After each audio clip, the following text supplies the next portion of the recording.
জান্নাতীদেরকে সালাম দিয়ে নিয়ে যাবে, কারণ মানুষকে সালাম দেয়, গরুর গোয়ালে কেউ সালাম। এখানে জাহান্নামীদের কেউ সালাম, জাহান্নামীদেরকে খোদা মানুষ বলে স্বীকারই করে নাই, মানুষ বলে স্বীকার। এই জন্য বলেছি মানুষ জান্নাতে যাবে, মানুষ জাহান্নামে যাবে না, জানোয়ার কোটা জাহান্নামে যাবে। আল্লাহ পাক নিজে বলেছে তো, আমি যাদেরকে দিয়ে জাহান্নাম ভরপুর করব, ওয়ালাকাদ জারানা লিজাহান্নামা কাসীরাম মিনাল জিন্নি ওয়াল ইনস, জেনারেশনের ভেতরে যেগুলো জানোয়ার হবে সব কটাকে জাহান্নামে ভরবো, মানুষকে ভরবো একবারও বলে, একবারও বলে নাই। কারণ তার কথা বড় হিকমতওয়ালা, তিনি হলেন সব থেকে বড় হাকিম, আর হাকিমের কালাম কালামুল হাকিম। মনে থাকবে ইনশাল্লাহ। এই শুনেছি ইয়াসিন ওয়াল কোরআনিল, এটা বুঝলে তবে মুমিন, এটা বুঝলে তবে মুমিন। এমনি চট করে কোরআন যদি তুই বুঝতে পারতে আর বাংলা তর্জমা করে তুমি যদি মুখস্থ করতে পারতে, ওরে বোকা, 12 বছর ওস্তাদদের পা টিপতে হতো না, তুই মৌলবি হয়ে যেতে। আমার শ্বশুর একটা মরে গেছে, আল্লাহ জান্নাতবাসী করুক, স্কুলে হেডমাস্টার ছিল। মাঝে মাঝে বলতো, জামাই 2 বছর পরে তফসিল করবো, দেখবে কীরকম। দেখবে খালি 4-5টা তফসিল কিনেছি, ফার্স্ট ক্লাস তফসিল, একবার চষে ফেলাচ্ছি ইনশাল্লাহ। আমি জুমার দিন বলেছিলাম, এই জন্মে আপনি আমার হাঁটুর সমান হতে পারবেন না, কেয়ামতের চেষ্টা করে দেখবেন চপ্পলের সমান হতে পারেন কিনা। মার লেগে বম হয়ে গেছে। আমার শ্বশুর বলছি, তোমার জ্ঞান খুব কম আছে। মানে কেন, কী বলি তুমি? যা সত্যিটা বলেছি, ওর মাস্টার, ও মাস্টার, ওর বাপ মাস্টার, ওরা বাপ বেটার চেষ্টা করে আমার হাঁটু সমান হতে পারবে না। মানে আমি 12 বছর ওস্তাদের পা টিপেছি, এটা পা টেপা ইলমের বরকত, কিতাবের না। পাগল কোথাকার, এমনিতে কিতাবে পাওয়া গেলে সব মলিম কোটাই বলতো।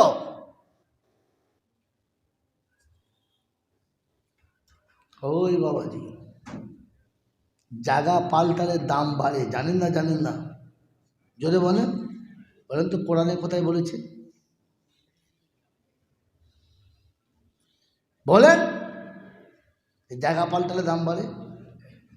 ঘরের ভেতরে ডিম 10 টাকা, বাজারে গেলে 12 টাকা, স্টেশনে গেলে 15 টাকা, ট্রেনের ভিতরে 22 টাকা, প্লেনে উঠলে 25 টাকা। হ্যাঁ না বলেন না? যদি বলেন জায়গা পাল্টে দাম বাড়ে, কিন্তু কোরআনে কোথায় বলেছে জানেন? এটা খুঁজে বার করতে হয়, আর এটা ওস্তাদদের পা টিপলে পাওয়া যায় বোকা, এমনি মাটমায় নয়। মানুষকে জানোয়ার থেকে খারাপ কেন বলেছে? যে জানোয়ার নিজের সন্তান কখনো বেঁচে খায় না, জানোয়ার কোনোদিন নিজের সন্তান কখনো মেরে দেয় না। দেয়? এটা একমাত্র মানুষই পারে মারতে আর বেচতে। বাজারে তুলে কষার মতো দাম করছে, বিয়ের ফাইনাল হয়ে গেছে, শুধু টাকার কম হয়েছে বলে ভেঙে গেল, হবে না? বললি হবে নাকি? তার মানে এত দামি খাসি অত অল্প দামে বেচবে? কথা বলে ভালো বলে, ও ছেলে বিয়ে দিচ্ছে না, পাঁঠা বিক্রি করছে। ছি ছি ছি ছি ছি। কুত্তা বলছে, খোদা আমার 14টা বাচ্চা কিনে বেঁচে খাই না, তাহলে একটা বাচ্চা বিক্রি করছে। আর তুমি ওদেরকে যদি কুত্তা বলো, আমি কুত্তা আত্মহত্যা করবো, কালকে বিষ খেয়ে মরে যাবো। ওদেরকে কুত্তা বললে কুত্তা বুঝতে পারলে বিষ খেয়ে মরে যাবে। বাবাজিরা, আমার আল্লাহওয়ালা ভাইরা, জ্ঞানজনের সুধী মানুষেরা, পৃথিবীতে কুত্তা কোনোদিন নিজের সন্তান মারে? মারে? একজন বলেন না? আর কত মানুষ রোজানা, চলুন বর্ধমান হসপিটাল দেখবেন, কত মা নিজের বাচ্চাকে হসপিটালকে ফেলে দিয়ে পালিয়ে আসছে। আমার চোখের সামনে আমার স্ত্রী অসুস্থ, হার্নিয়া বাস্ত হয়ে গেছে, আমি অপারেশন করে বসে আছি, পাইপ লাগানো, একদিকে রক্ত গলগল করে বেরোচ্ছে, অন্যদিকে অক্সিজেন স্যালাইন চলছে, ডাক্তার বলছে যে কোনো সময় মারা যাবে। আমি 30 দিন বর্ধমানে বসে আছি, খোশবাগান মসজিদের ভিতরে, ওখানে 5 ওয়াক্ত নামাজ পড়ছে, আর মাঝে মাঝে আসছে, দেখছি যে কখন যাবে আর কখন থাকবে। খালি মাথার কাছে হাত দিয়ে বলি, চিন্তা করো না, তুমি ভালো হয়ে যাবে, কোনো চিন্তা নেই, আল্লাহ রয়েছে তো পাশে, আমি রয়েছি উপরে, আল্লাহ রয়েছে, চিন্তা করো না। বলছে আমি বাঁচবো না, তুমি আমাকে সান্ত্বনা দিও না, আমি মরে যাবো, তুমি দেখো আমার ভুল হলে মাফ করে দিও। চোখের পানি চোখে মুছছে আর পরে চিচ্ছি, ওরকম বলতে আছে, ওরকম বলতে আছে। 40 দিন পরে ডাক্তার বলে, আপনার লাভ খুব ভালো, এ রুগী বেঁচে বাড়ি যায় না, কিন্তু ইনশাল্লাহ বাড়ি যাবে, কথা দিচ্ছি, মরবে না ইনশাল্লাহ। আজও বেঁচে রয়েছে, এখন আমার সঙ্গে রয়েছে। আসার সময় আমাকে সাজিয়ে দিয়েছে, বলেছে বাড়ি ফিরবে তো? হ্যাঁ বাড়ি ফিরবো। আজও গাড়িতে তুলে দিলে দাঁড়িয়ে বলে, ফিরে আসবে তো? কত রাতে ফিরবে বলে যাও, আমি ততক্ষণ অপেক্ষা করব, তুমি যতক্ষণ বাড়ি ফিরবে আমি অপেক্ষা করব। এই বন্ধু, ঠিক ওই সময় যে মেয়েটি আমার স্ত্রীর আয়া ছিল, তারই বোন, একটা বাচ্চা বড় হয়ে গেছে, একটা মেয়ে কলেজে পড়ে, 9 মাসের বাচ্চাকে এসে সিজার করে ফেলে দিলে, বেটা ছেলে, বাচ্চার চিৎকার মেরে কাঁদছে, আর ডাক্তার টুটি টিপে মেরে প্লাস্টিকের ভেতরে ভরে ডাস্টবিনে ফেলে দিলে। এটা কে পারে? এটা কে পারে? মানুষ পারে। এটা কে পারে? কুত্তা বলে রব্বুল আলামিন আল্লাহকে কখনো পারবো না। আমি রাস্তার পায়খানা খাবো, মরা পচা খাবো, তবু নিজের বাচ্চাকে কোনোদিন মেরে দেবো? মেরে দেবো?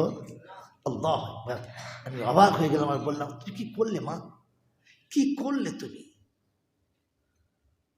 আর একটা মাস পরে বাচ্চা তুমি আমাকে দিয়ে দিতে পারতে, আমি কোলে করে নিয়ে চলে যেতাম। কি করলে তুমি বাচ্চাটাকে? সোনার চাঁদ ফুটফুটে বাচ্চা তুমি মেরে দিলে। কেন মেরে দিয়েছে? কেন মেরে দিয়েছে? মেয়ে কলেজে পড়ে, মেয়ের সামনে বাচ্চা হলে লোকে দেখলে কি বলবে? জামাই এসে বললে, হ্যাঁ তোর মাল এখনো হচ্ছে, তাই লজ্জায় মেরে দিয়েছে। এটাকে লজ্জা বলে? এটাকে লজ্জা বলে না জানমাল বলে? আমার বাবাজিরা, আমার সোনার চাঁদ বন্ধুরা, আমার সোনামণি মায়েরা, বলে না, ঘরের পয়সা দিয়ে নিজের দেহ কেটে সন্তান মেরে দেয় যারা মানুষ, তারা, এই যে মানুষ তারা, ছি ছি ছি ছি ছি ছি ছি ছি ছি।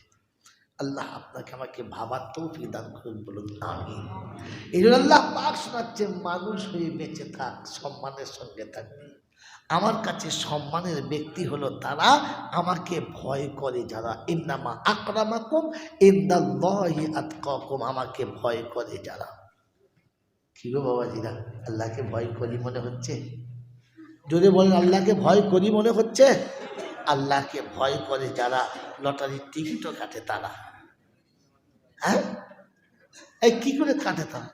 আল্লাহকে ভয় করে যারা, আল্লাহকে ভয় করে যারা মাঝে মাঝে সুদের ব্যবসাও করে তারা। কি করে করে? কি করে করে? এগুলো আল্লাহ পাক শোনাচ্ছে।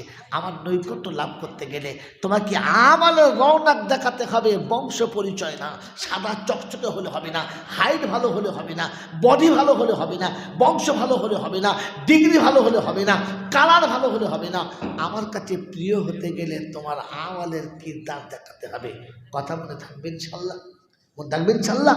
যে যেমন তার বন্ধু হবে তেমন। হ্যাঁ না না বলে?